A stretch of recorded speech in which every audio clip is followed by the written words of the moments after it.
Orígenes tempranos.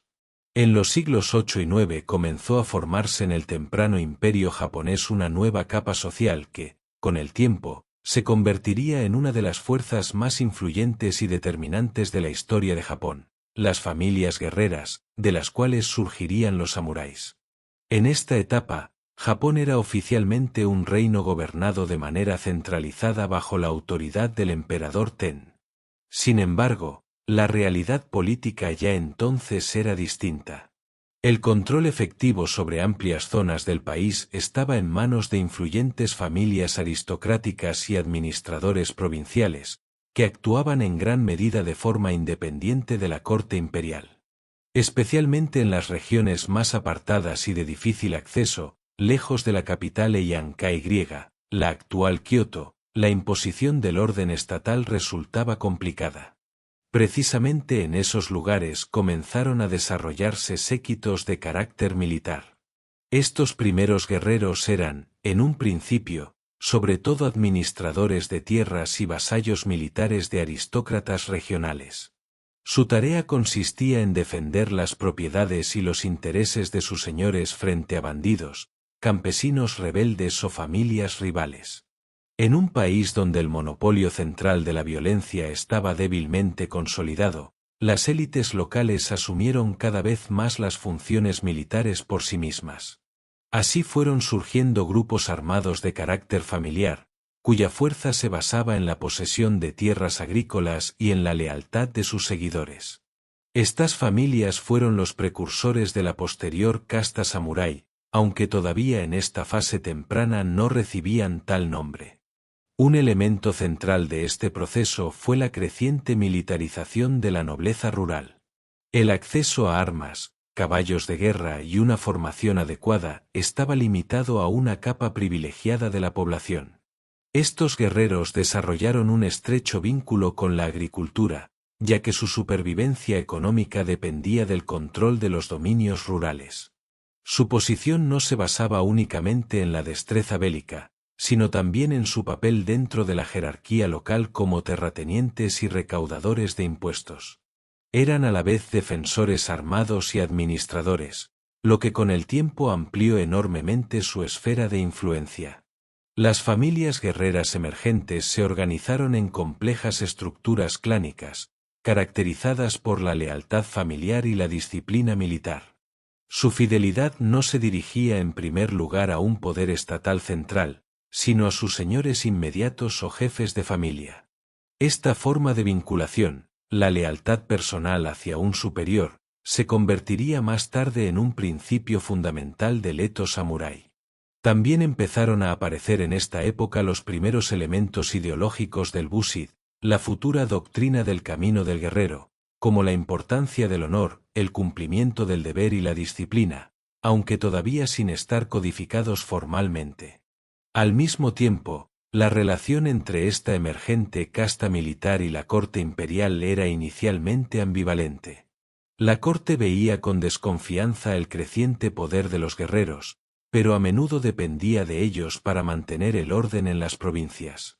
En esta tensión surgió una nueva élite de poder que, aunque en teoría servía al emperador, en la práctica perseguía sus propias aspiraciones de autoridad.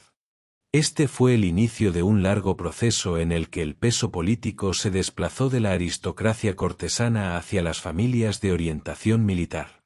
Los orígenes tempranos de los samuráis se encuentran, por lo tanto, en una época de transición en la que el imperio japonés se fue descentralizando cada vez más, mientras los poderes locales comenzaban a consolidar su posición mediante la fuerza militar y la astucia política. De estos guerreros locales surgió, con el paso de los siglos, una élite social y política que no solo marcaría el destino de Japón, sino que también dejaría una profunda huella cultural. Así quedaron sentadas las bases de la futura casta samurái, en medio de un reino en transformación, redefinido por la violencia, la lealtad y el control territorial. El término samurái. El término samurái tiene su origen en el verbo japonés saburao, que significa servir o acompañar. En un principio, la palabra no se refería principalmente a guerreros, sino aquellas personas que permanecían leales junto a un señor de rango superior, lo asistían y defendían sus intereses. Solo con el paso de los siglos, samurái se convirtió en un concepto definido para designar a los miembros armados de una casta guerrera privilegiada, que servía a los señores regionales, conocidos como daimi. Esta transformación en el significado refleja la evolución de la sociedad japonesa y la creciente importancia de la clase militar. Durante la primera época Heian, el poder político y militar se ejercía desde la corte imperial en Kioto. Sin embargo, en las provincias más alejadas comenzó a formarse una nueva realidad. Los señores locales, que a menudo poseían extensas tierras, recurrieron a séquitos armados para proteger sus propiedades, recaudar impuestos o mantener a raya a clanes rivales. Estos hombres, armados, leales y unidos por un juramento personal de fidelidad, fueron llamados cada vez más samuráis. El término, por lo tanto, estaba vinculado a una función, el servicio personal a un señor. No se trataba de un cargo estatal ni de un papel general de soldado. Es importante destacar que no todos los guerreros eran samuráis. Existían también otros combatientes en el Japón premoderno, como soldados comunes o mercenarios. Sin embargo, únicamente aquellos que servían a un daimi o a la corte imperial en una función oficial, generalmente hereditaria, eran considerados samuráis. De esta manera, el concepto se transformó en una designación social que implicaba no solo un papel militar, sino también un estatus específico y un código de honor propio. El samurái no era un simple combatiente, era un guerrero de rango elevado, con deberes claros, ciertos derechos y un ideal moral al cual responder. Un elemento central de la identidad samurái era el estrecho vínculo personal con su señor feudal. Esta relación no se basaba en un contrato en el sentido moderno, sino en una lealtad incondicional, expresada mediante fidelidad, valor y obediencia. A cambio, los samuráis disfrutaban de privilegios: el derecho a portar armas, a llevar un apellido familiar y a recibir rentas de tierras asignadas. Esta dependencia mutua entre señor y vasallo se convirtió en el principio fundamental del orden feudal en Japón. Con el correr de los siglos, el término samurái fue idealizado cada vez más y cargado de valores como el honor, la valentía y la autodisciplina. Estas atribuciones se sistematizarían más tarde en el Bushid, el camino del guerrero, que solo a partir del siglo XIII comenzó a codificarse por escrito y de manera filosófica. No obstante, ya en épocas anteriores el samurái era visto como el arquetipo del guerrero leal y virtuoso, cuya razón de ser consistía en servir a su señor, incluso hasta la muerte. El papel de los samuráis cambió con el paso de los siglos. En algunos periodos fueron élite militar, como durante las eras Kamakura y Muromachi; en otros, como en el prolongado tiempo de paz del periodo Edo, se desempeñaron como funcionarios administrativos. Pero el término siempre conservó su esencia. El samurái era, ante todo, un servidor, no únicamente un dominador. En esa función residía tanto su dignidad como su importancia social. Así, el término samurái encarna mucho más que una antigua clase guerrera. Representa un sistema completo de valores, profundamente arraigado en la cultura japonesa y aún vigente en la actualidad, en la lengua, en la literatura, en la idea del carácter ideal y en la manera en que Japón entiende su propia historia. El significado de esta palabra trasciende la simple traducción, constituye la expresión de toda una cosmovisión. La época Heian. La época Heian marca una fase decisiva en la historia de Japón. Mientras la vida cortesana en la capital Heian-kai griega, la actual Kioto, vivía un periodo de esplendor de la cultura aristocrática, la literatura y la etiqueta palaciega, en las regiones más alejadas del país comenzaron a surgir nuevas estructuras sociales y militares que, a largo plazo, habrían de desafiar al centro del poder. Los samuráis aparecieron en esta época por primera vez como una fuerza autónoma y cada vez más significativa. Dejaron de ser meros seguidores armados de determinados aristócratas para convertirse en una clase consolidada, con creciente relevancia militar, política y social. El imperio japonés se apoyaba originalmente en un sistema fuertemente centralizado, caracterizado por una burocracia organizada por el Estado y por gobernadores provinciales nombrados por la corte imperial. Sin embargo, a medida que el territorio crecía y aumentaban las distancias con respecto a la capital, se hizo cada vez más difícil mantener este modelo de administración central. El control de las zonas rurales, especialmente de las provincias más apartadas, pasó progresivamente a manos de los grandes terratenientes locales. Estos, a su vez, dependían de sus propios séquitos armados para garantizar su poder y proteger sus propiedades.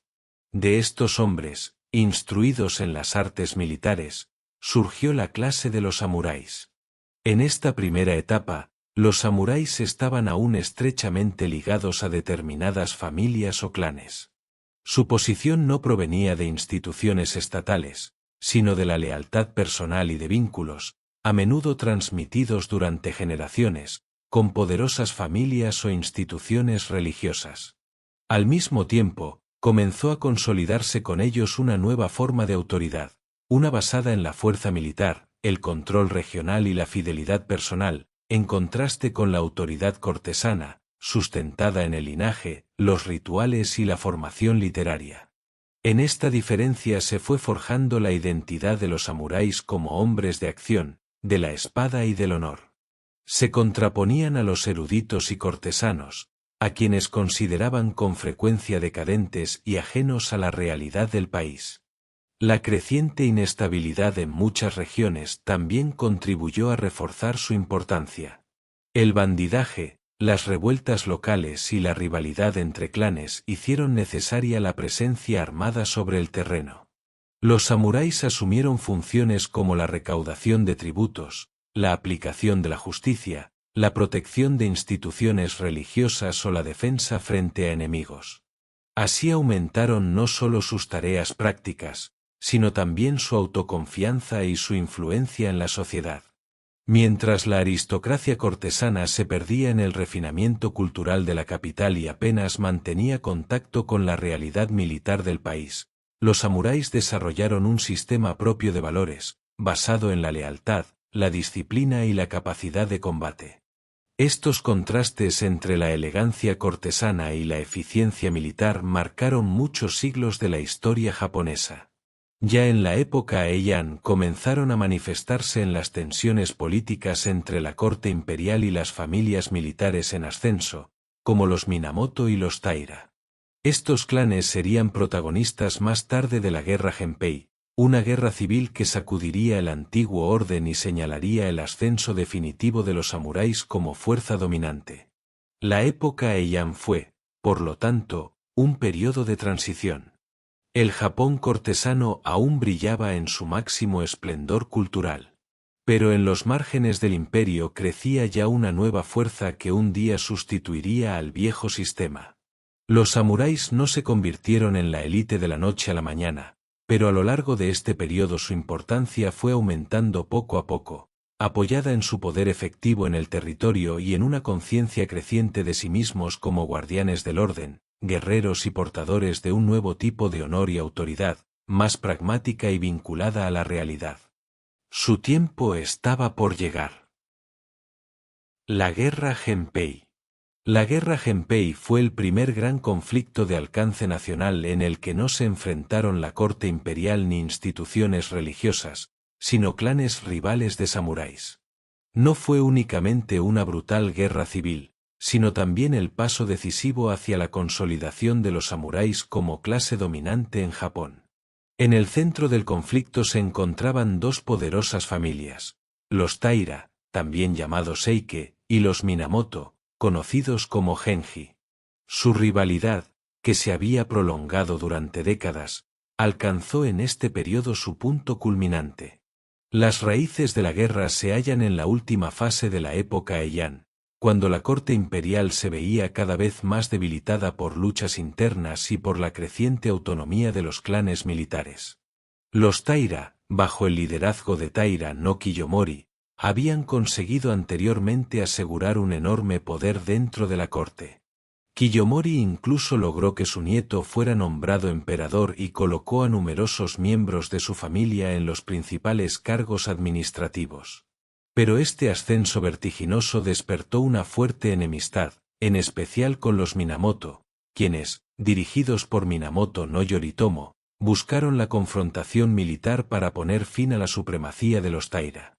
La guerra comenzó en 1180, cuando el príncipe Mochito, con el apoyo de los Minamoto, hizo un llamado a la rebelión, negando la legitimidad de los Taira. En los años siguientes el conflicto se extendió por gran parte del territorio japonés.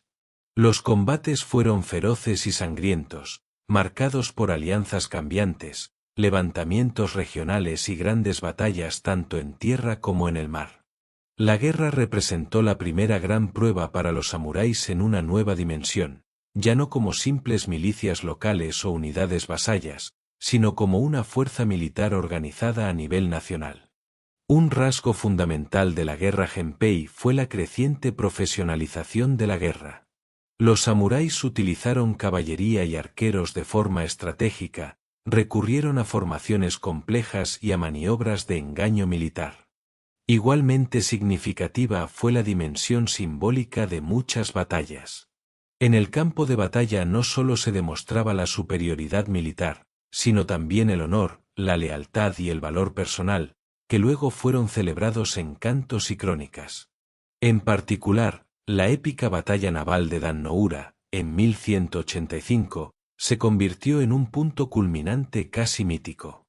Allí los Minamoto derrotaron de manera definitiva a los Taira.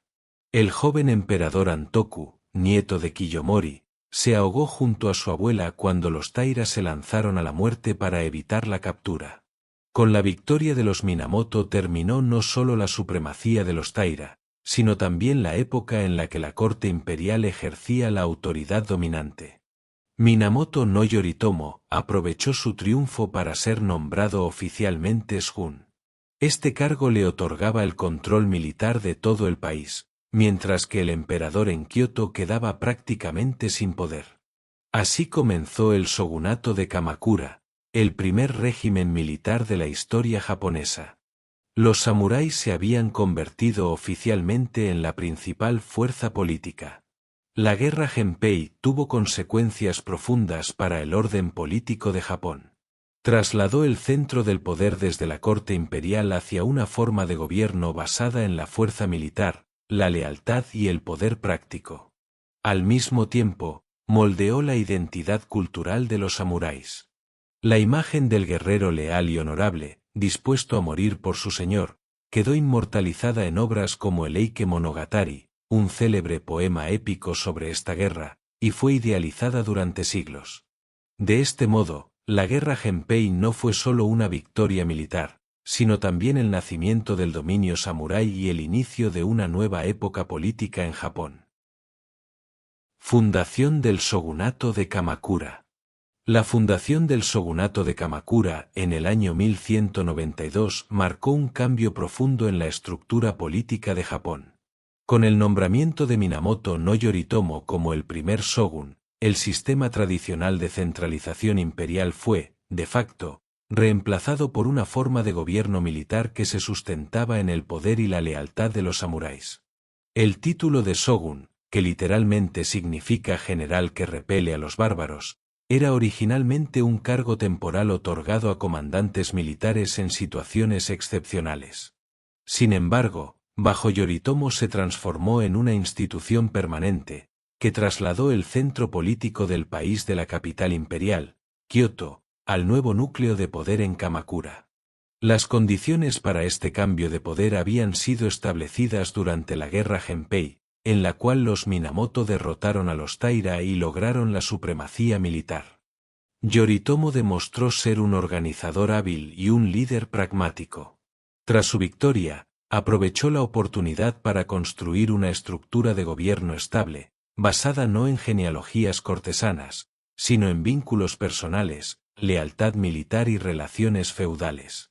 A diferencia del emperador, que permaneció como una autoridad espiritual y cultural, el shogun asumió el control efectivo de la administración, el ejército, la justicia y la distribución de tierras. El shogunato de Kamakura no fue un estado centralizado en el sentido moderno, sino una confederación descentralizada, sostenida por una red de vasallos. Yoritomo instituyó el llamado Bakufu, el gobierno militar, que operaba de manera independiente de la corte imperial. Los samuráis, que habían ganado relevancia gracias a la guerra, fueron oficialmente reconocidos como una clase guerrera con derechos políticos. A cambio de su fidelidad y servicio militar, recibían tierras en feudo. Este sistema se convirtió en la base a largo plazo de la sociedad feudal japonesa. Un elemento clave de este nuevo orden fue la creación del sistema de hit y sugo. Los hit, administradores, y los sugo, gobernadores militares, eran designados directamente por el shogun y enviados a las provincias para recaudar impuestos, mantener el orden y sofocar posibles rebeliones. Así nació una estructura paralela de poder junto a la corte imperial, que continuaba existiendo formalmente, pero en la práctica había quedado despojada de capacidad política real. Aunque Kioto siguió siendo el centro cultural, las decisiones políticas más importantes se tomaban ahora en Kamakura, a cientos de kilómetros de distancia. El gobierno de Yoritomo se caracterizó por un control estricto y por medidas destinadas a asegurar su autoridad. No dudó en eliminar a parientes o posibles rivales con tal de preservar la estabilidad del nuevo sistema. Su objetivo era garantizar un equilibrio duradero entre los intereses de los samuráis y la necesidad de mantener un orden central. La legitimidad formal del emperador, que le concedía el título de shogun, cumplía únicamente una función simbólica, mientras que el poder real residía en las manos de Yoritomo. Esta doble estructura de poder, un emperador débil y un shogun fuerte, marcaría la política de Japón durante siglos. La fundación del shogunato de Kamakura tuvo consecuencias de gran alcance. No solo modificó la jerarquía política, sino también las estructuras sociales. Los samuráis ascendieron como la clase dominante, y al mismo tiempo surgió un nuevo código de valores centrado en la lealtad, el honor y el deber, que más tarde cristalizaría en el canon del Bushid. El abandono del ideal cortesano en favor de un estilo de liderazgo militar transformó profundamente la identidad cultural de Japón. Tras la muerte de Yoritomo, el shogunato de Kamakura logró mantenerse, aunque pronto aparecieron disputas y cambios de poder dentro de la familia gobernante. Aún así, las bases institucionales ya estaban asentadas, un sistema que colocaba a los samuráis en el centro de la sociedad japonesa y que influiría en el país durante casi 7 siglos. Por ello, la fundación del shogunato de Kamakura no fue simplemente la consecuencia de una guerra civil exitosa, sino el inicio de una nueva era, la era del poder de los shogunes, que transformó el orden político de Japón en una dirección completamente nueva. Codificación del Bushid. La codificación del Bushid en el siglo XIII marcó un momento decisivo en el desarrollo espiritual y cultural de la clase samurái en Japón. Aunque los samuráis ya vivían antes según ciertas concepciones morales y militares, en esta época se desarrolló un código de conducta sistemático que reunía sus ideales y obligaciones dentro de un marco unificado. El término Bushid significa literalmente camino del guerrero y describe un modelo ético normativo profundamente enraizado en valores como el sentido del deber, la lealtad, el coraje, el honor y la autodisciplina. Estas virtudes no debían regir únicamente el comportamiento del samurái en el campo de batalla, sino también su conducta en la vida civil.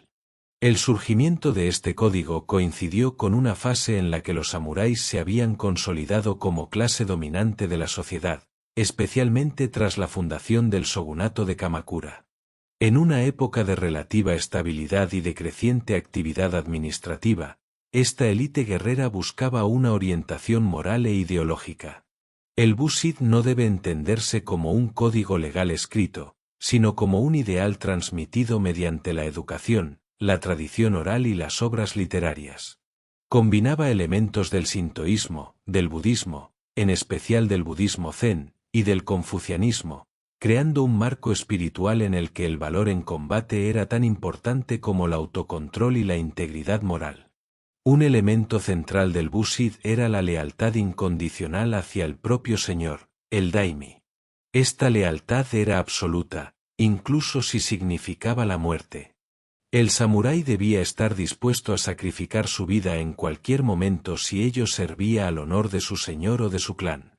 Esta disposición se reflejaba en el concepto del seppuku, también conocido como harakiri, el suicidio ritual mediante el corte del abdomen, considerado un medio para restaurar el honor perdido o expiar la culpa de manera digna. Este acto no se entendía como una derrota, sino como la máxima expresión de la integridad personal. Además de la lealtad, el coraje ocupaba un lugar fundamental. El samurái debía actuar sin miedo en toda circunstancia, tanto en la guerra como en la vida diaria. El miedo era visto como señal de debilidad y de deshonor. Unido al valor estaba la autodisciplina, la capacidad de controlar los propios impulsos y actuar siempre con calma, reflexión y orden. Esta disciplina no solo se entrenaba en el combate con la espada, sino también mediante la meditación, la caligrafía y otras formas de práctica espiritual.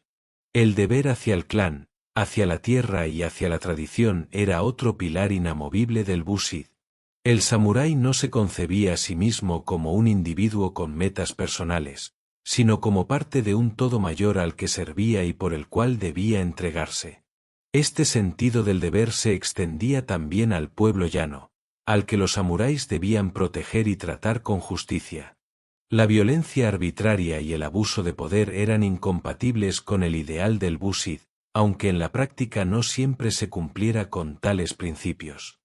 A partir del siglo XIII comenzaron a aparecer cada vez más obras literarias que reflejaban y difundían estos valores. Especialmente famoso es el Hagakure, Hojas ocultas, escrito a comienzos del siglo XVIII, que retomaba muchos de los conceptos del Bushid clásico. Del mismo modo, poemas, textos didácticos y relatos ayudaron a consolidar y transmitir este ethos. El Bushid se convirtió así no solo en un ideal para los propios samuráis, sino también en un elemento que moldeó la identidad cultural de Japón más allá de la Edad Media. Aunque nunca fue codificado en un solo libro de leyes, en la práctica tuvo un impacto enorme. Influyó en la formación de los jóvenes samuráis, reguló su relación con superiores y subordinados, y les proporcionó una guía moral firme en un mundo frecuentemente brutal e incierto. En una sociedad marcada por la lealtad, la conciencia de clase y el orden social, el Bushid representaba una especie de columna vertebral espiritual. A lo largo de la historia japonesa, especialmente durante el periodo Edo, el Bushid fue cada vez más romantizado e idealizado. Mientras los samuráis asumían funciones administrativas en tiempos de paz, el código de honor permanecía vivo, como expresión de un pasado orgulloso y como fundamento moral de una clase guerrera consciente de su papel especial en la sociedad. Incluso hasta la era moderna, y aún en la cultura popular contemporánea, el espíritu del Bushid sigue teniendo influencia. Invasiones mongolas. Las dos invasiones mongolas de los años 1274 y 1281 representaron un desafío colosal para el joven shogunato de Kamakura y para la clase samurái. Bajo el liderazgo de Kublai Khan, nieto de Genghis Khan y gobernante de la dinastía Yuan en China, el imperio mongol planeaba someter a Japón e integrarlo en su creciente imperio asiático. Los samuráis, que en aquel tiempo constituían la columna vertebral de la defensa japonesa, se enfrentaron a una amenaza desconocida hasta entonces, una fuerza invasora altamente organizada, numéricamente superior y tecnológicamente avanzada, como nunca antes había visto el país. La primera invasión comenzó con una flota de aproximadamente 800 barcos y cerca de 30.000 soldados, compuesta por mongoles, chinos y coreanos. Primero desembarcaron en las islas Tsushima e Iki, donde arrollaron a los samuráis que defendían la zona.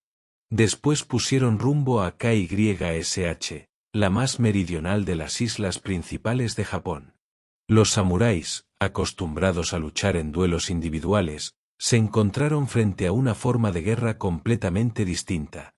Ataques masivos, concentradas lluvias de flechas y el uso de armas de pólvora, en particular flechas incendiarias chinas y granadas primitivas. Los mongoles preferían unidades coordinadas y combatían en formación, lo que al principio resultó claramente superior a las tácticas japonesas. Aún así, los defensores lograron contener a los invasores en tierra. Finalmente, la flota mongola se retiró por razones logísticas y debido a las fuertes pérdidas sufridas.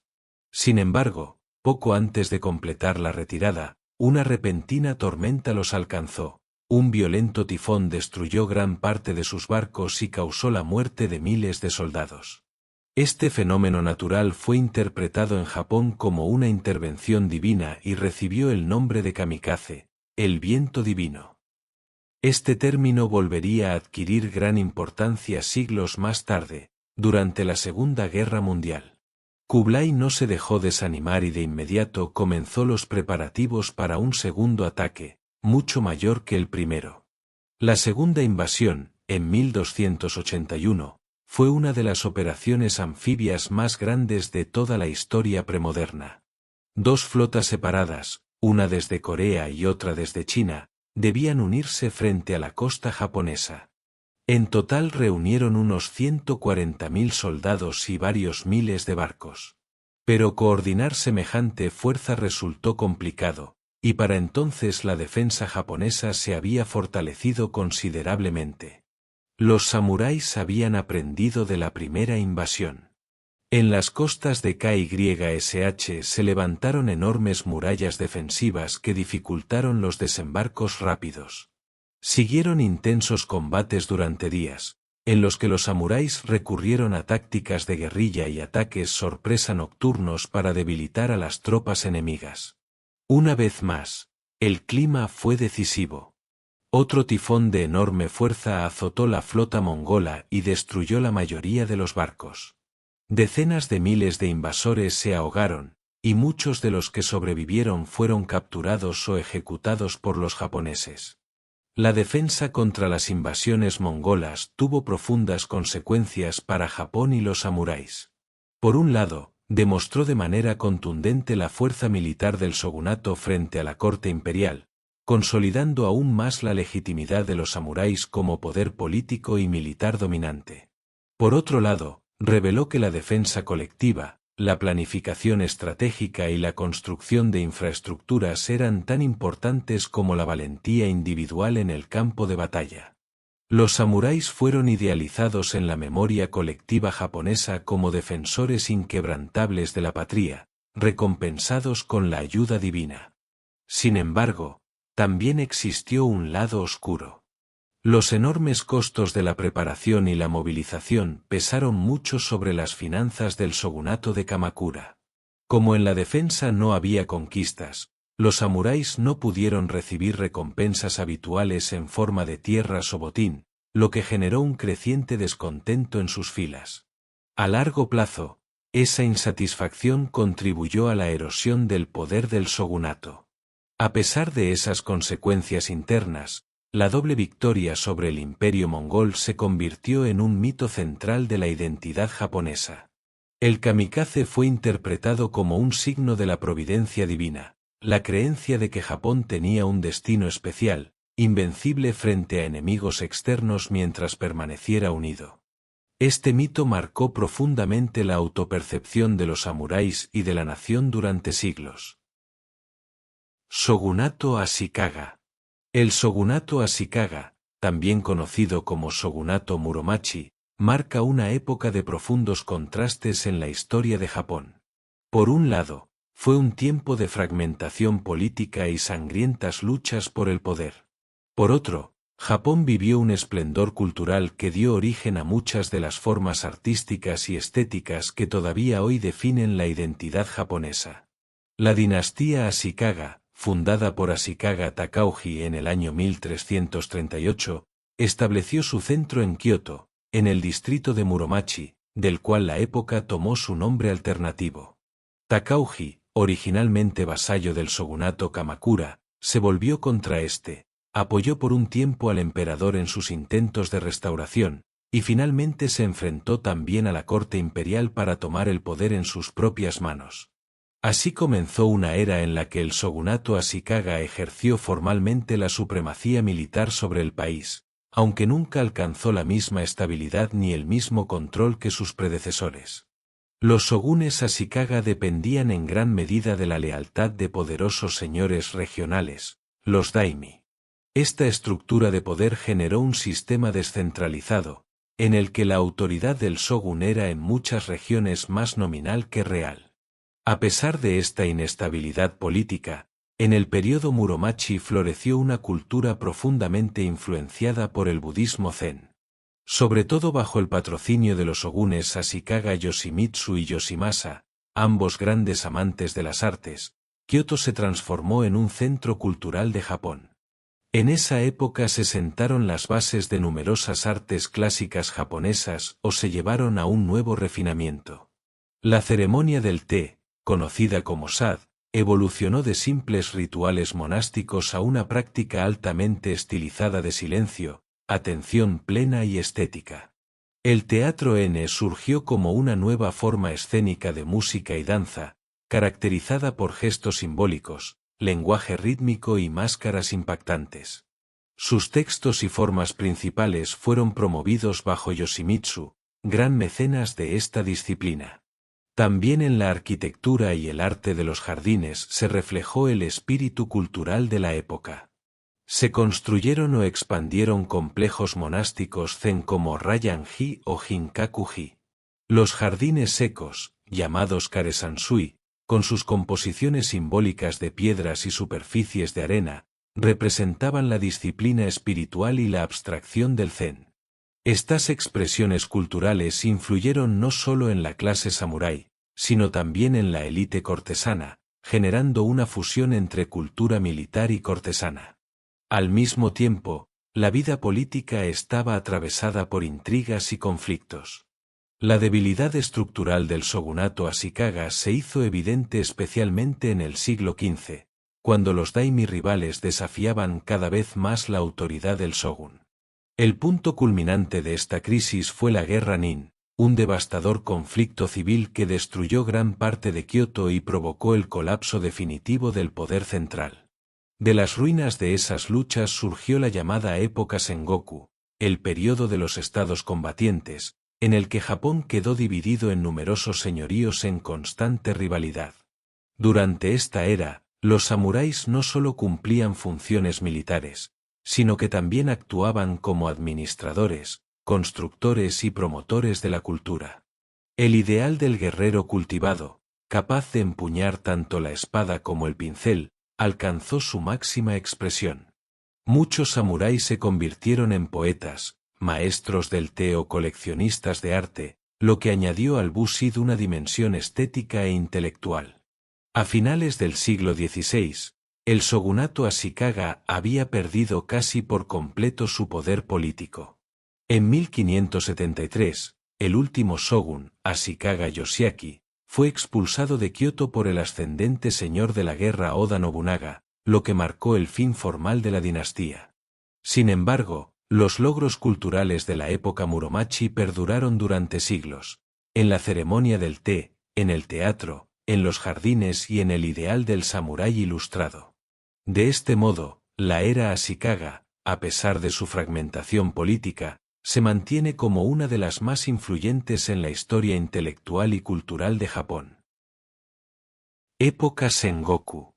La época Sengoku, también conocida como la era de los reinos combatientes, comenzó con el estallido de la guerra Nin en el año 1467 y se prolongó hasta la batalla de Sekigahara en el año 1600.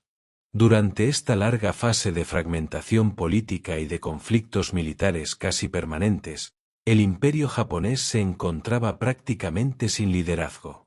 El shogunato Ashikaga había perdido su autoridad, y la corte imperial desempeñaba apenas un papel simbólico. En este vacío de poder surgieron numerosos señores de la guerra regionales, conocidos como daimi, quienes controlaban sus propios territorios y luchaban en alianzas cambiantes y rivalidades constantes por la supremacía en el país. Esta época estuvo marcada por una transformación rápida en la manera de hacer la guerra, en las estructuras de poder y en la sociedad en general. Los samuráis desempeñaron un papel central en este proceso. Originalmente vinculados como vasallos a sus daimi, muchos de ellos se convirtieron en líderes militares independientes que organizaban sus propios ejércitos y administraban provincias enteras. El juramento feudal de lealtad perdió en muchos casos su valor, y la fidelidad fue reemplazada con frecuencia por el éxito, el poder y los intereses pragmáticos. Se configuró así una sociedad de carácter militar, en la que las posibilidades de ascenso ya no dependían únicamente del origen familiar, sino también de los logros en el campo de batalla y de la astucia política. Las batallas de este tiempo fueron numerosas, de gran escala y a menudo extremadamente crueles. Los castillos y las ciudades fortificadas se convirtieron en elementos centrales de la defensa y de la proyección del poder. Con la introducción de las armas de fuego a mediados del siglo XVI, las tácticas de los ejércitos samuráis cambiaron de manera profunda. Los portugueses, que llegaron por primera vez a Japón en 1543, trajeron no solo mosquetes, sino también nuevas ideas militares. Muchos daimi adoptaron estas armas y reorganizaron a sus tropas para aumentar sus posibilidades en el campo de batalla. Este proceso impulsó una creciente profesionalización de la guerra, lo que obligó a los samuráis a desempeñar nuevos roles. Tuvieron que adaptarse a disciplinas diferentes, ampliar su entrenamiento y actuar cada vez más como organizadores militares y estrategas. La época Sengoku, sin embargo, no fue únicamente una era de guerra. Paradójicamente, también fue un periodo de crecimiento económico y cultural. Numerosas ciudades comerciales prosperaron, surgieron nuevos mercados, con la importancia creciente de las ciudades castillo, conocidas como Hkamachi, se desarrollaron nuevas formas de cultura urbana. La influencia del budismo zen, que ya había adquirido importancia durante la era Muromachi, continuó extendiéndose. Muchos daimi apoyaron la construcción de templos, jardines y expresiones artísticas, motivados no tanto por razones espirituales, sino como manifestación de estatus y poder. Las figuras más célebres de la época Sengoku fueron aquellas que finalmente prepararon el camino hacia la unificación de Japón. Oda Nobunaga fue el primer gran unificador del país. Apostó de manera decidida por las armas modernas, sometió gran parte del Japón central y rompió con muchas estructuras feudales tradicionales. Su sucesor, Toyotomi Hideyoshi, continuó el proceso de unificación. Entre sus medidas más importantes estuvo la prohibición del uso de armas por parte de los campesinos y la consolidación de un orden social estricto, dividiendo a la sociedad en clases claramente definidas. Finalmente, Tokugawa Ieyasu, tras la muerte de Hideyoshi, logró derrotar a sus rivales en la decisiva batalla de Sekigahara en el año 1600. Con esta victoria llegó a su fin la época Sengoku, y se estableció el shogunato Tokugawa, que durante más de 2 siglos traería paz y estabilidad al país. La época Sengoku sigue siendo una etapa fascinante, en la que violencia y cultura, destrucción y renovación, caos y orden se encontraban íntimamente entrelazados. Para la historia de los samuráis fue un tiempo fundamental. La imagen de guerreros disciplinados y estrategas se consolidó de manera definitiva en esta era.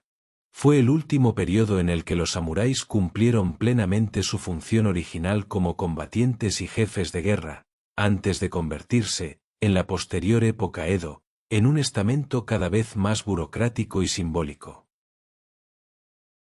Introducción de las armas de fuego. La introducción de las armas de fuego en Japón en el año 1543 marcó un cambio profundo en la historia de la guerra japonesa y tuvo consecuencias de gran alcance para el papel y la autopercepción de los samuráis. Cuando comerciantes portugueses desembarcaron en la isla de Tanegashima y mostraron a los señores de la guerra locales las armas de fuego, conocidas como arcabuces, comenzó una nueva era. Este encuentro no fue solo un acontecimiento tecnológico, sino también un corte cultural. Hasta ese momento, la guerra en Japón se había basado principalmente en el combate con espada, el uso del arco y la disciplinada caballería de los samuráis. La llegada de las armas de fuego puso a prueba este orden tradicional. Al principio, muchos samuráis se mostraron escépticos ante la nueva arma. Su cultura estaba profundamente marcada por el ideal del duelo personal, por el código del Bushid, en el que el valor, el honor y la superioridad física eran virtudes centrales. Un arma que permitía incluso a soldados inexpertos matar a un samurái de alto rango desde una distancia segura parecía una amenaza directa a estos valores. Sin embargo, algunos señores de la guerra astutos reconocieron pronto el potencial estratégico de esta nueva tecnología. Entre ellos destacó Oda Nobunaga. Como líder pragmático, comprendió que el éxito militar no dependía de la tradición, sino de la eficiencia. Fue uno de los primeros en usar sistemáticamente armas de fuego y en entrenar a sus propios mosqueteros para modernizar su ejército. Un hito en el uso exitoso de las armas de fuego fue la batalla de Nagashino en el año 1575. Allí, las fuerzas de Nobunaga se enfrentaron a la famosa caballería del clan Takeda. En lugar de confiar en los métodos convencionales de combate cuerpo a cuerpo, Nobunaga dispuso a unos 3000 mosqueteros en filas escalonadas que disparaban por turnos y se protegían tras empalizadas. El resultado fue una victoria devastadora sobre los jinetes atacantes, un punto de inflexión que demostró de manera contundente la eficacia de las armas de fuego. Con este desarrollo también cambió la composición social de los ejércitos. Los soldados de infantería, llamados ashigaru, que hasta entonces habían sido considerados fuerzas auxiliares mal armadas, adquirieron ahora un papel central en la batalla, ya que podían equiparse con mosquetes. Esto significó una erosión de la posición exclusiva de los samuráis como únicos portadores del poder militar.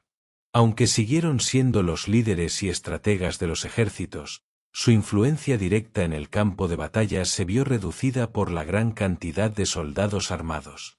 Algunas familias samuráis rechazaron este cambio, mientras que otras, generalmente las más exitosas, se adaptaron y añadieron las armas de fuego a su arsenal militar. Al mismo tiempo, la artesanía japonesa en la fabricación de armas avanzó rápidamente. Poco después de la llegada de los portugueses, los artesanos japoneses comenzaron a producir sus propios mosquetes, a menudo mejorados respecto a los modelos originales. El llamado Tanegashima se convirtió en el arma estándar en muchos campos de batalla. En los talleres de Kioto y Sakai floreció una verdadera industria dedicada a la producción masiva de armas de fuego. En solo unas pocas décadas, Japón llegó a poseer uno de los sistemas de armas más extendidos del mundo de aquella época, lo que demuestra cuán abierta estaba la sociedad del período Sengoku a la innovación siempre que ofreciera un beneficio práctico. Sin embargo, esta tendencia no estuvo exenta de tensiones culturales. La filosofía del Bushid, íntimamente ligada a la idea del combate con espada y al honor personal, tuvo que reconciliarse con una realidad en la que las guerras se decidían cada vez más por la estrategia, la tecnología y el número de tropas. En la literatura y en las leyendas posteriores surgió una imagen romantizada del samurái, que, a pesar de las armas de fuego, mantenía la espada como símbolo de su estatus y de sus valores. El katana siguió siendo un símbolo central, incluso cuando en los campos de batalla se usaba cada vez menos. En conjunto, la introducción de las armas de fuego no solo transformó la guerra en Japón, sino también la sociedad y la concepción del papel de los samuráis. El ideal del guerrero solitario fue reemplazado progresivamente por el del comandante estratégico, que utilizaba medios modernos para asegurar su dominio.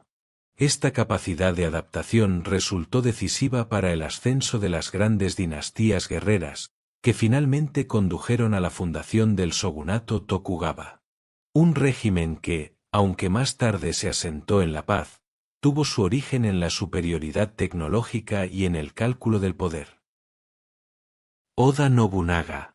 El período Sengoku, aquella época de constantes guerras civiles y fragmentación política en el Japón de los siglos XV y XVI, estuvo marcado por innumerables conflictos entre los daimi, los señores regionales que luchaban por la supremacía en el país. En esta era caótica, en la que no existía un estado central y el otrora poderoso shogunato Ashikaga había quedado reducido a un papel meramente simbólico, aparecieron tres personalidades extraordinarias que lograron finalmente unificar la nación dividida: Oda Nobunaga, Toyotomi Hideyoshi y Tokugawa Ieyasu. Juntos formaron la columna vertebral de la reorganización política de Japón, aunque cada uno de ellos siguió su propio camino, marcado por su carácter, su estrategia y las circunstancias históricas que los rodeaban. Oda Nobunaga fue el primero en mostrar una voluntad decidida de centralizar el poder en todo el país. Como daimi de la provincia de Obari, recurrió a medios radicales para eliminar a sus enemigos y no dudó en despojar violentamente de su poder incluso a instituciones religiosas que habían adquirido gran influencia política. Es especialmente célebre su brutal ofensiva contra la secta budista de los Shikkiki, cuyas fortalezas monásticas, como la imponente Ishiyama Onganji, fueron sitiadas y destruidas de manera sistemática. Sin embargo, Nobunaga no fue únicamente un político implacable, sino también un comandante innovador. Fue uno de los primeros en perfeccionar el uso sistemático de las armas de fuego a gran escala, como lo demostró en la famosa batalla de Nagashino en 1575, donde sus bien organizados mosqueteros derrotaron a la legendaria caballería del clan Takeda. Hasta su asesinato en 1582, Nobunaga había logrado unificar aproximadamente un tercio de Japón y establecer las bases para un poder centralizado en todo el país. Tras la muerte repentina de Nobunaga, su general más talentoso, Toyotomi Hideyoshi, asumió su legado político. Proveniente de orígenes humildes, Hideyoshi fue un hombre que ascendió socialmente gracias a su habilidad militar, su diplomacia y su carisma como líder. Consiguió someter a los daimi que aún permanecían independientes o integrarlos en su sistema mediante hábiles alianzas. Al mismo tiempo, fue un gran organizador, impulsó profundas reformas administrativas, como una completa medición de tierras conocida como Tai-Kenchi, y estableció una clara separación entre campesinos y guerreros. Con el llamado Edicto de la Cacería de Espadas, Katanagari, privó a la población campesina del derecho a portar armas, consolidando así la supremacía de la clase samurái. Aunque nunca recibió el título de shogun, Hideyoshi gobernó de facto sobre todo Japón. En su ambición de poder, incluso se atrevió a lanzar dos costosas invasiones a Corea, que finalmente fracasaron, pero que dejaron en claro la magnitud de sus aspiraciones geopolíticas. Tras su muerte en 1598, dejó un frágil equilibrio político que pronto se vería sacudido por nuevos conflictos. Estos enfrentamientos culminaron en la decisiva batalla de Sekigahara en el año 1600, en la que Tokugawa Ieyasu, antiguo aliado de Nobunaga y posteriormente también de Hideyoshi, derrotó de manera concluyente a sus adversarios. Ieyasu fue un político paciente y estratega, capaz de moldear las relaciones de poder a su favor con una visión a largo plazo. Tras su victoria, en 1603 asumió oficialmente el cargo de shogun y fundó el shogunato Tokugawa, que gobernaría Japón durante más de 2 siglos y medio. Su gobierno estuvo marcado por la búsqueda del orden, la estabilidad y el control social. Mediante un sofisticado sistema de alianzas, vínculos familiares y una estricta jerarquía social, aseguró el poder de su familia. Además, sometió a los daimi a un complejo mecanismo de control conocido como Sankintai, que los obligaba a residir de manera alternada en sus provincias y en Edo, la actual Tokio. La obra de los tres unificadores quedó así consumada. Pusieron fin al prolongado caos del período Sengoku, establecieron un gobierno central y consolidaron de forma duradera la integración de la clase samurái en el nuevo orden político. Sin embargo, mientras Oda Nobunaga allanó el camino con una brutalidad militar, Hideyoshi estabilizó el país mediante su organización, e Ieyasu consolidó el poder con instituciones sólidas y estrategias a largo plazo. fue la combinación de sus diferentes estilos de liderazgo lo que llevó a Japón hacia la temprana edad moderna. El ascenso de estos tres hombres constituye una lección magistral sobre la lucha política, la táctica militar y la organización social, además de representar un capítulo decisivo en la historia de los samuráis, cuya función cambiaría de manera fundamental con la llegada de un prolongado periodo de paz. La batalla de Sekigahara. La batalla de Sekigahara, ocurrida en el año 1600, fue un punto de inflexión en la historia de Japón y marcó la transición de décadas de guerras civiles hacia una larga fase de estabilidad bajo el dominio del shogunato Tokugawa. Este enfrentamiento decisivo, entre la coalición oriental dirigida por Tokugawa Ieyasu y la alianza occidental encabezada por Ishida Mitsunari, definió el futuro político de todo el país y es considerada una de las batallas más grandes e importantes de la historia japonesa. El trasfondo de este conflicto fue el vacío de poder surgido tras la muerte de Toyotomi Hideyoshi en 1598. Aunque Hideyoshi había establecido un consejo de 5 regentes para asumir la tutela de su hijo menor de edad, Hideyori, esta alianza fue inestable desde el principio. Tokugawa Ieyasu, uno de los regentes, comenzó rápidamente a expandir su base de poder y a forjar nuevas alianzas, lo que sus opositores interpretaron como una amenaza. En especial, Ishida Mitsunari, un leal servidor de Hideyoshi, se opuso abiertamente a Ieyasu y organizó una coalición de daimyo occidentales con el propósito de frenar el ascenso de los Tokugawa. El 21 de octubre de 1600, ambos ejércitos se enfrentaron en el valle montañoso de Sekigahara, en el centro de Japón. Tokugawa Ieyasu comandaba una fuerza de aproximadamente 75.000 hombres, mientras que Ishida Mitsunari reunió cerca de 80.000 combatientes. La batalla no fue solo un acto militar, sino también un pulso político de gran envergadura. Ieyasu había asegurado, de antemano, acuerdos secretos con varios daimi que en teoría pertenecían al bando enemigo, entre ellos Kobayakawa Hideaki. La traición de Hideaki durante el combate resultó decisiva. Al principio dudó en intervenir, pero en el momento crucial cambió de bando y atacó por la retaguardia a las tropas de Mitsunari. Este giro repentino provocó pánico en las filas de la Alianza Occidental y condujo a su derrota total. Con la victoria en Sekigahara, el camino quedó libre para que Tokugawa Ieyasu consolidara su poder político. 3 años después, en 1603, el emperador lo nombró oficialmente shogun, dando inicio al shogunato Tokugawa. Este régimen perduraría más de 250 años y establecería una etapa de relativa estabilidad interna y aislamiento, conocida como la época de Edo.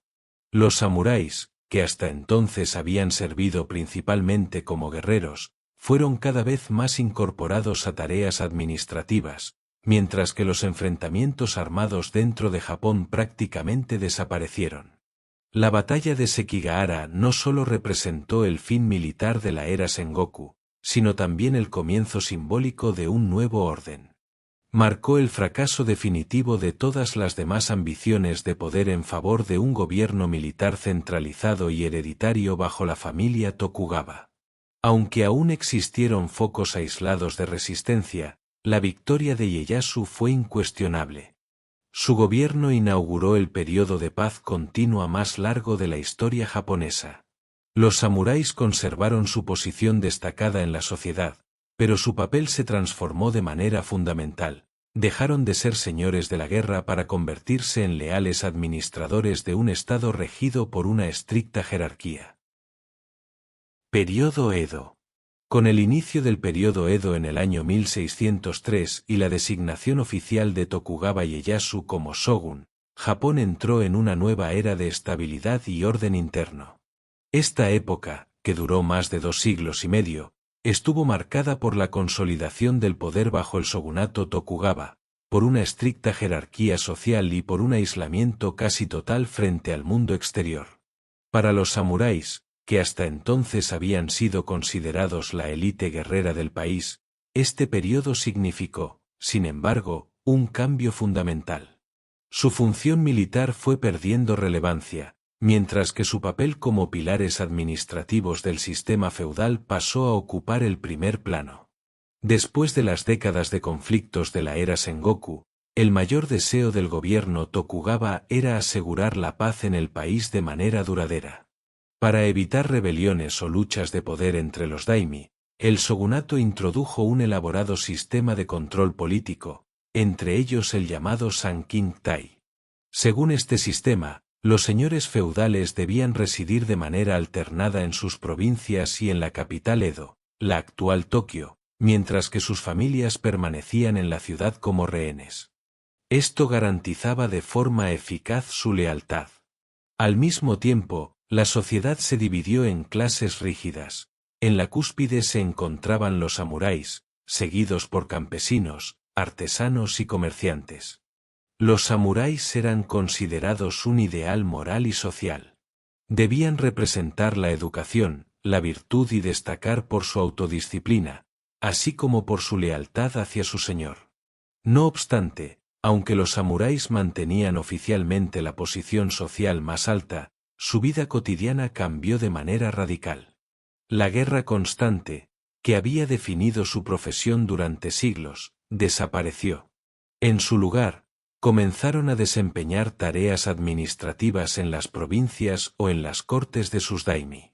Muchos se convirtieron en jueces, recaudadores de impuestos o escribanos. Su subsistencia estaba asegurada mediante un estipendio basado en las cosechas de arroz, aunque este ingreso no siempre se ajustaba al desarrollo económico del país. Mientras que la clase mercantil aumentaba su riqueza y ganaba influencia, muchos samuráis se empobrecieron progresivamente, lo que generó tensiones sociales y, en ocasiones, protestas. Paralelamente, Japón vivió una época de florecimiento cultural. En la seguridad que brindaba la paz interior surgieron nuevas formas artísticas, como el teatro kabuki, la xilografía ukiyo-e y una literatura vibrante. Los samuráis también participaron en este desarrollo cultural, especialmente a través del estudio del confucianismo, que se convirtió en la base ética de su labor administrativa. Durante este periodo, el código de conducta del Bushid fue perfeccionado y romantizado, menos como un manual de combate y más como un ideal para un administrador moralmente íntegro y culto. A pesar del aislamiento político oficial de Japón, el comercio exterior estaba limitado y restringido a unos pocos puertos, como el de Nagasaki. Existió un cierto intercambio tecnológico y científico a través de los llamados rangaku, o estudios holandeses. En muchos casos fueron los propios samuráis quienes, como eruditos, recopilaron conocimientos occidentales en medicina, astronomía o cartografía. Gracias a ello se formó una élite intelectual que desempeñaría un papel crucial en los albores de la modernidad. El período Edo representó para los samuráis una etapa de transformación pacífica. Perdieron su función original como guerreros y se convirtieron en burócratas y transmisores de cultura. Este cambio trajo consigo tanto desafíos como nuevas oportunidades. Por un lado, la pérdida de relevancia militar generó distanciamiento social e inseguridad económica. Por otro lado, su nuevo rol les permitió contribuir al desarrollo intelectual y cultural de Japón, lo que hizo que, en la memoria colectiva, los samuráis sean recordados no solo como espadachines, sino como símbolos de toda una civilización. Orden social estricto.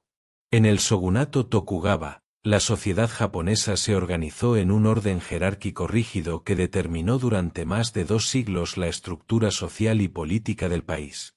En la cúspide de este sistema se encontraban los samuráis, quienes, a pesar de que la paz había vuelto en gran medida innecesaria su relevancia militar, conservaron su estatus privilegiado. Su posición destacada no se basaba tanto en el poder económico como en una idealización simbólica. Se les consideraba un modelo moral, la encarnación de la lealtad, la disciplina y el honor, virtudes estrechamente ligadas al ideal del Bushid. Esta pirámide social se componía fundamentalmente de 4 estamentos oficiales: samuráis, campesinos, artesanos y comerciantes, en ese orden jerárquico preciso. Los samuráis formaban la clase gobernante, aunque numéricamente solo representaban una pequeña minoría. Eran los únicos a quienes se les permitía portar armas, en particular el katana y el wakizashi. Este derecho no era únicamente un símbolo de poder, sino también una manifestación visible de su estatus especial. La presencia de un samurái armado expresaba autoridad y distancia social, mientras que a las clases inferiores se les prohibía estrictamente el acceso a las armas. La vida de los samuráis en la época Edo estaba fuertemente regulada. Solían residir en ciudades-castillo, cerca de las residencias de sus daimi, de quienes dependían. Su sustento se garantizaba mediante un ingreso fijo en forma de arroz, medido en koku. Dicho ingreso se basaba en la producción agrícola de los campesinos sometidos a su autoridad. El samurái en sí mismo no producía nada. Administraba, protegía, juzgaba y en ocasiones dirigía tropas locales. Esta dependencia del rendimiento agrícola los hacía vulnerables a las fluctuaciones económicas. Con el tiempo, muchos samuráis padecieron estrecheces financieras, ya que sus ingresos no se ajustaban a la inflación ni al crecimiento del comercio. Al mismo tiempo, las fronteras entre los estamentos se mantenían deliberadamente estrictas. El ascenso social era posible solo en casos muy excepcionales. Los matrimonios entre clases estaban prohibidos, y tanto la vestimenta como la conducta estaban claramente reglamentadas según el rango.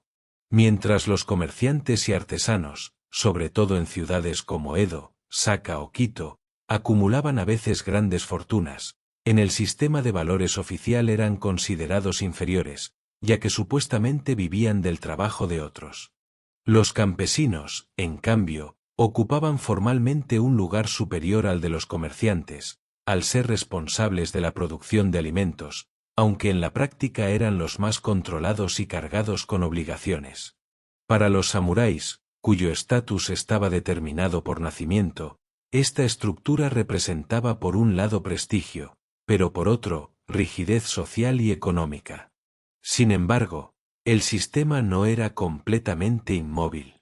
Algunos samuráis empobrecidos se dedicaban a enseñar, a ejercer como funcionarios o a servir como consejeros, otros ingresaban al servicio de la administración local o urbana. Los hombres especialmente ambiciosos podían, mediante educación, lealtad o méritos militares, acercarse al círculo íntimo de un daimi. No obstante, tales casos seguían siendo excepcionales. La creciente contradicción entre el papel idealizado de los samuráis y la realidad de su vida cotidiana, a menudo precaria, se convirtió con el tiempo en un problema político, sobre todo en las últimas décadas del régimen Tokugawa. Sin embargo, el estricto orden social cumplió su propósito. Estabilizó un país que durante más de 250 años no experimentó guerras internas.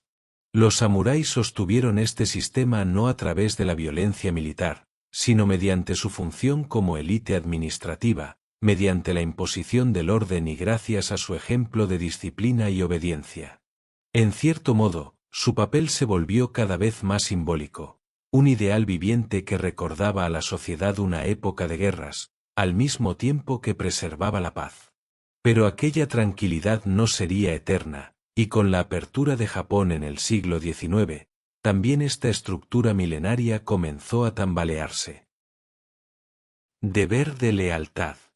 La obligación de la lealtad fue uno de los pilares fundamentales de la existencia samurái y atravesaba todos los aspectos de su vida. Esta fidelidad estaba dirigida, en primer lugar, al daimi, el señor feudal, al que un samurái debía una entrega absoluta. Sin embargo, esta lealtad no era simplemente un vínculo político o militar, sino un ideal moral profundamente arraigado que estaba por encima de los intereses personales, de la propia vida e incluso de los lazos familiares. La relación entre señor y vasallo se consideraba sagrada. Romper este lazo significaba una pérdida fundamental de honor. En este mundo de valores, era coherente que el fracaso, entendido como una culpa personal o moral, no pudiera redimirse con simple arrepentimiento, sino únicamente con la propia vida. De esta concepción surgió el sacrificio ritual, conocido como seppuku, al que en Occidente se suele llamar harakiri. Este ritual era mucho más que un suicidio. Se trataba de un procedimiento formalizado, reconocido públicamente y cargado de simbolismo cultural, mediante el cual un samurái podía restaurar su honor o demostrar su lealtad inquebrantable. El acto seguía un orden preciso. El samurái se vestía de blanco, solía escribir un poema de despedida, adoptaba la postura de rodillas llamada seiza y se abría el abdomen, considerado el centro de los sentimientos y del valor, con un puñal, el tanto o el wakizashi. En muchos casos, un acompañante designado estaba preparado para decapitar al samurái tras el primer corte, con el fin de acortar su sufrimiento y completar el ritual. Esta forma cruel, pero altamente ritualizada de morir, era vista como la prueba definitiva de autocontrol, sentido del deber y sinceridad. El seppuku podía realizarse de manera voluntaria o por orden. En tiempos de paz, fue usado con mayor frecuencia como castigo, ya fuera después de un fracaso político, la pérdida de una batalla o una acusación de traición. A diferencia de una ejecución deshonrosa por la espada, el seppuku era considerado una forma noble de morir, que permitía a un samurái conservar su reputación y librar a su familia de la vergüenza. Al mismo tiempo, esta práctica marcaba una clara frontera entre el mundo de los guerreros y el resto de la sociedad. Solo un verdadero samurái podía morir de este modo, con dignidad, bajo el estandarte del honor. La expresión extrema de esta lealtad se veía también en los casos en los que un samurái acompañaba la muerte de su señor con la suya propia, ya fuera inmediatamente después o tras ejecutar actos de venganza para reparar la injusticia. El caso más famoso es el de los 47 Rnin. Después de que su señor fuera obligado al suicidio ritual, los samuráis que quedaron sin amo planearon y llevaron a cabo un asesinato en venganza, para después realizar ellos mismos el seppuku. Su acción se convirtió, en la época Edo, en un símbolo del máximo grado de fidelidad, sacrificio y grandeza moral. La historia de los Rnin inspiró innumerables obras de teatro, libros y películas, y encarnó un ideal que sigue presente en la cultura japonesa hasta nuestros días. Aunque esta práctica se fue volviendo cada vez menos frecuente durante la época Edo, su significado permaneció en la mentalidad y en la autoimagen de los samuráis. Se transformó en una metáfora del compromiso absoluto con el propio carácter, de la vida al servicio de un ideal superior y del control sobre el propio destino. Incluso en el siglo XX, durante la Segunda Guerra Mundial, los movimientos nacionalistas en Japón recurrieron al concepto de seppuku para exaltar valores como el honor, la disposición al sacrificio y el amor a la patria.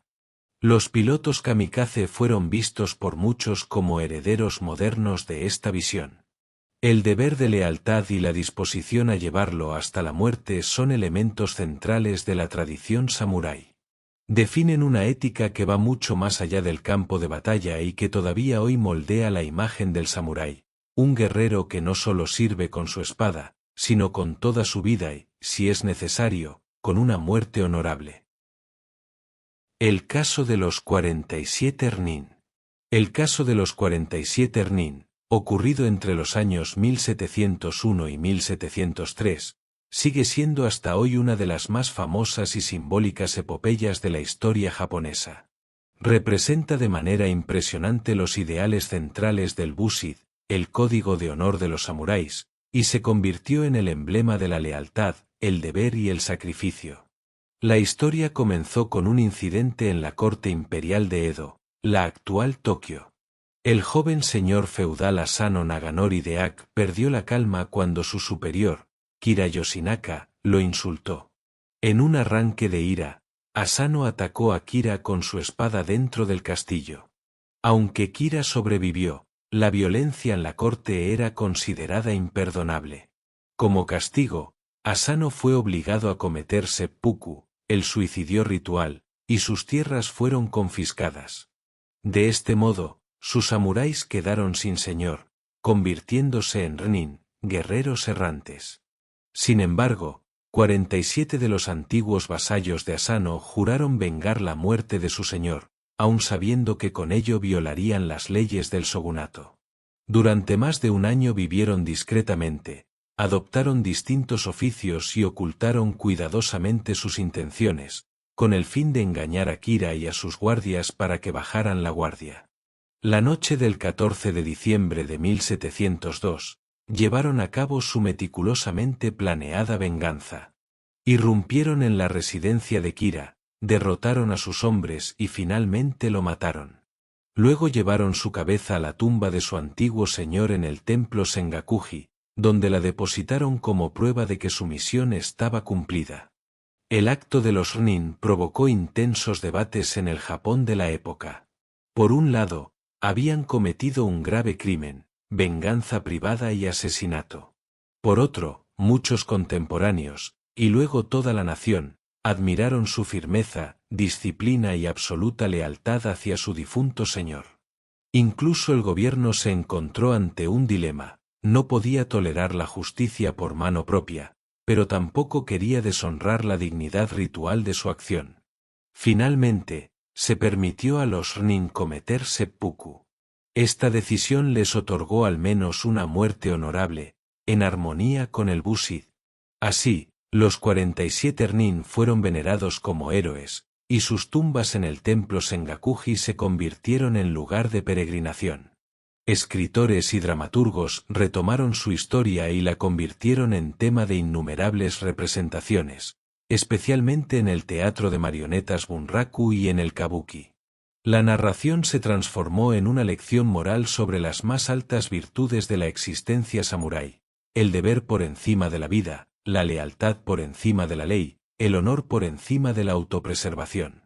Incluso en la era moderna, la leyenda permaneció viva. Durante la era Meiji se convirtió en un símbolo de identidad nacional, y en las décadas previas a la Segunda Guerra Mundial fue utilizada por fuerzas conservadoras y militaristas como ejemplo de sacrificio, una virtud que se esperaba tanto de los ciudadanos como de los soldados. No obstante, más allá de la instrumentalización política, la historia siguió siendo un elemento central de la memoria cultural japonesa. Para muchos, no se trataba tanto de un relato heroico, sino de una tragedia moral. El caso de los 47 Ronin ilustra de manera elocuente la complejidad del ideal samurái, siempre dividido entre la obediencia a la ley y la lealtad personal, entre el orden social y el honor individual. Su acción traspasó deliberadamente los límites de lo permitido, pero lo hicieron en nombre de un sistema de valores superior, aquel que definía el alma del samurái. Así, su legado sigue vivo hasta nuestros días, no solo como un acontecimiento histórico, sino como un relato eterno sobre la lealtad, el sacrificio y el honor en un mundo donde estos valores valían más que la propia vida. La penuria financiera de los samuráis. En el siglo XVIII, los samuráis en Japón atravesaron una profunda crisis económica que fue minando poco a poco su posición privilegiada dentro de la sociedad. Aunque en términos formales seguían ocupando la cúspide de la rígida jerarquía social del shogunato Tokugawa, su base económica comenzó a erosionarse. La causa de esta transformación radicaba en la evolución estructural de la economía japonesa, que lentamente, pero de manera constante, pasó de un sistema feudal basado en tributos y pagos en especie hacia una economía cada vez más monetarizada y dominada por las ciudades. Mientras los comerciantes y ciudadanos adinerados alcanzaban riqueza a través del comercio y las finanzas, los samuráis dependían de un ingreso fijo en forma de entregas de arroz, conocidas como kokudaka, que provenían de los campesinos bajo su control. Estos pagos, a menudo simbólicos o insuficientes, perdieron progresivamente su valor real en una economía regida por el dinero. Como los samuráis, por tradición, no podían dedicarse a actividades económicas, se les prohibía comerciar o ejercer oficios manuales. Esto les privaba de los medios necesarios para mantener su estilo de vida o saldar sus deudas. Muchos fueron empobreciéndose, viéndose obligados a vender sus bienes o a depender de prestamistas. Algunos intentaron sobrevivir escribiendo, enseñando o desempeñando tareas administrativas. Sin embargo, estas ocupaciones estaban mal remuneradas y no eran consideradas dignas de su rango. La apariencia externa de su estatus solo podía sostenerse a costa de grandes sacrificios personales. Esta desigualdad social no solo generó penurias financieras, sino también un creciente descontento dentro de la clase guerrera. La contradicción interna entre el ideal del Busid, basado en el honor y el desinterés personal, y la realidad de su dependencia de un sistema cada vez más comercial y orientado al beneficio resultaba difícil de sobrellevar para muchos samuráis. Algunos buscaron refugio en una vida austera o en la espiritualidad. Otros, en cambio, se radicalizaron y expresaron su frustración mediante críticas a las condiciones imperantes, aunque casi siempre de forma velada, ya que la oposición abierta al régimen Tokugawa era peligrosa. El debilitamiento económico de los samuráis tuvo también consecuencias políticas. Su incapacidad para respaldar su estatus con poder económico socavó, a largo plazo, la legitimidad de la casta guerrera como clase dominante. Mientras los comerciantes ganaban cada vez más influencia, el ideal samurái perdía importancia en la vida cotidiana, aunque continuaba siendo venerado como modelo ideológico. Este proceso preparó de manera indirecta el terreno para transformaciones sociales más profundas en el siglo XIX, que finalmente desembocarían en la restauración Meiji. Así, el siglo XVIII marcó un punto de inflexión en la historia de los samuráis. Su miseria económica contrastaba de manera dramática con su posición social y su relevancia cultural.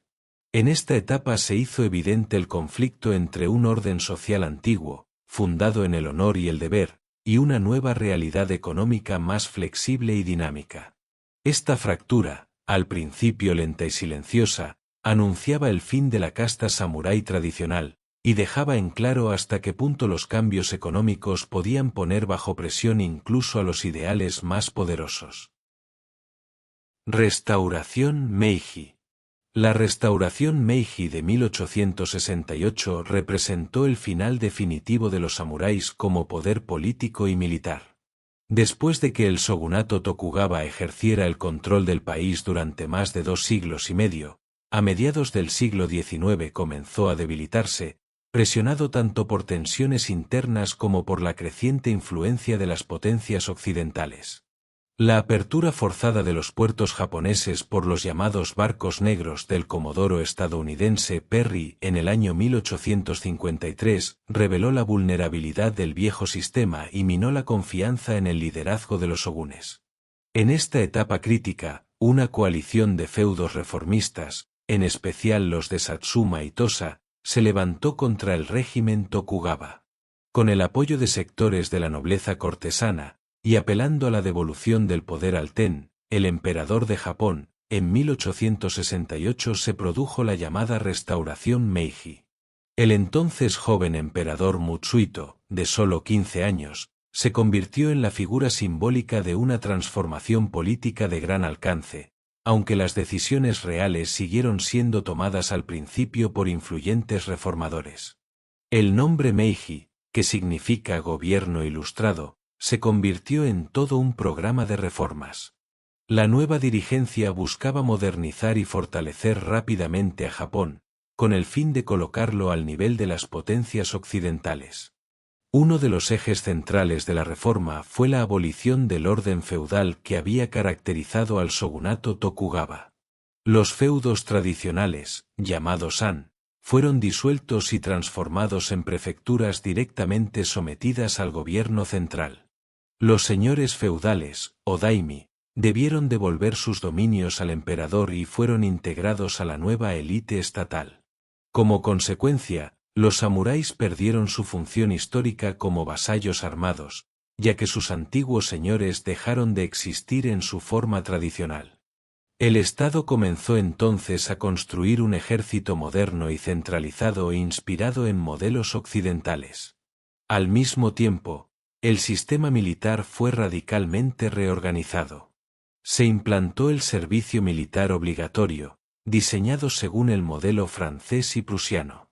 A partir de entonces, Las capacidades militares y la lealtad al emperador ya no estarían determinadas por el origen familiar, sino por el mérito y la formación.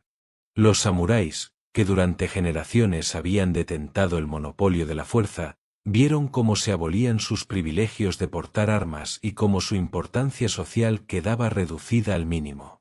Muchos perdieron no solo su estatus, sino también su base económica.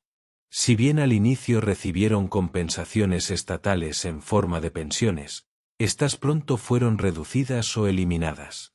Las reacciones frente a estos profundos cambios fueron diversas.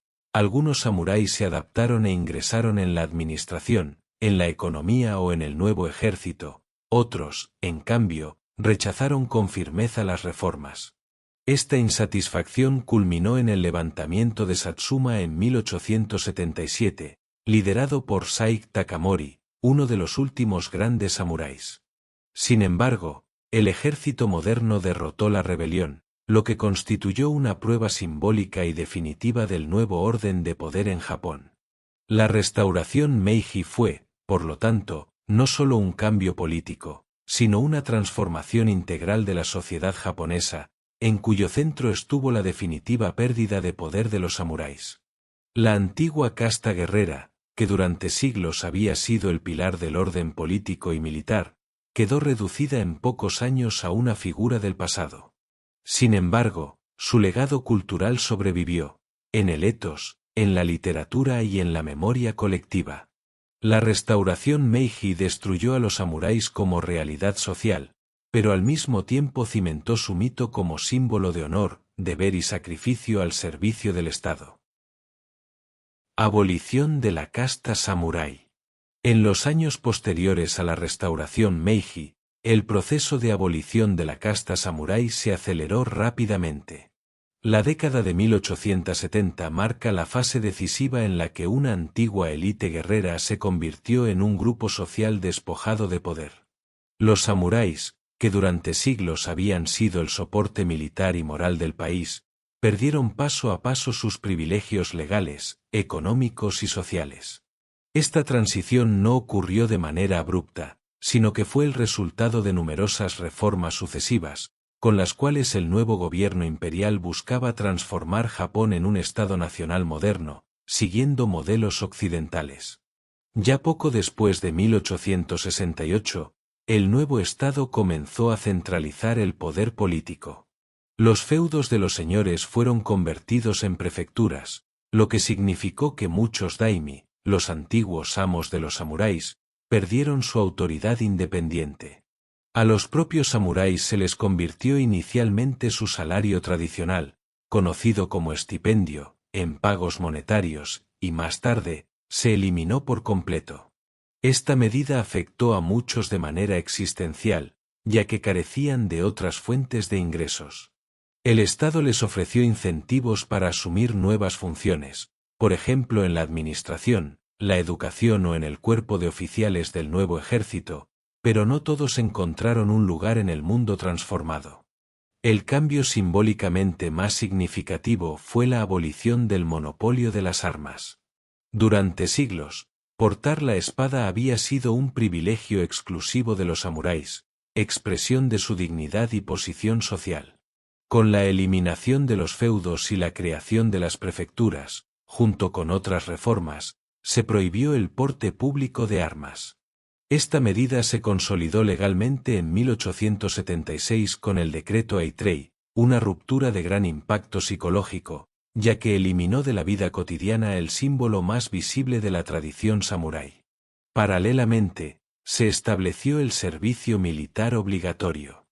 La defensa del país dejó de ser una tarea exclusiva de una clase privilegiada y pasó a ser responsabilidad de todos los ciudadanos varones. Así, el monopolio de la violencia que los samuráis habían ejercido durante generaciones perdió su fundamento.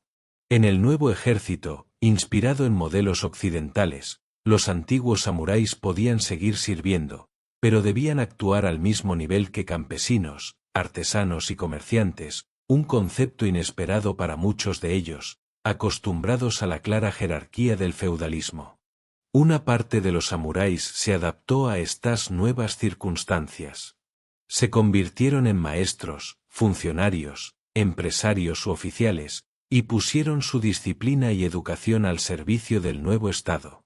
Sin embargo, otros percibieron las reformas como una humillación. Muchos vieron destruida su identidad, su sentido de vida y su honor. Esta insatisfacción se manifestó en múltiples revueltas violentas. La más conocida fue la rebelión de Satsuma en 1877, liderada por Saig Takamori, quien hoy es considerado en parte como un héroe trágico y en parte como el último samurái auténtico. La abolición de la casta samurái fue un paso irreversible en el camino de Japón hacia la modernidad.